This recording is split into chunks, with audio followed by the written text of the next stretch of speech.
Ja, wie ihr seht, habe ich irgendwie kein Brot zu Hause und bin irgendwie zu faul einkaufen zu gehen. Eigentlich bin ich auch zu faul, welches zu backen, aber ich werde es trotzdem machen. Ich werde euch heute ein super leckeres Brotrezept zeigen. Ja, und wenn ich schon dabei bin, dann backe ich auch kein normales Brot, sondern das beste Brot der Welt, kroatisches Maisbrot. Ja, Maisbrot hat in Kroatien eine sehr große Tradition, wird sehr gerne gegessen, kriegst du eigentlich bei jedem Bäcker. Ja, hier in Deutschland habe ich es irgendwie noch bei keinem normalen Bäcker gesehen.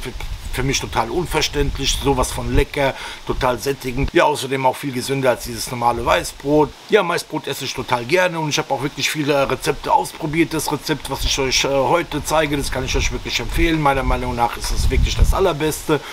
Ich wollte noch was, jetzt habe ich vergessen, was ich sagen wollte. Fangen wir an.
Oh Mann, wie das duftet, das duftet schon richtig nach Kroatien. Also ein wunderbares Maisbrot. Ich kann es kaum erwarten, ja, ich kann kaum erwarten, das anzuschneiden. Das dauert ungefähr 2 Stunden. Das sollte gut abkühlen.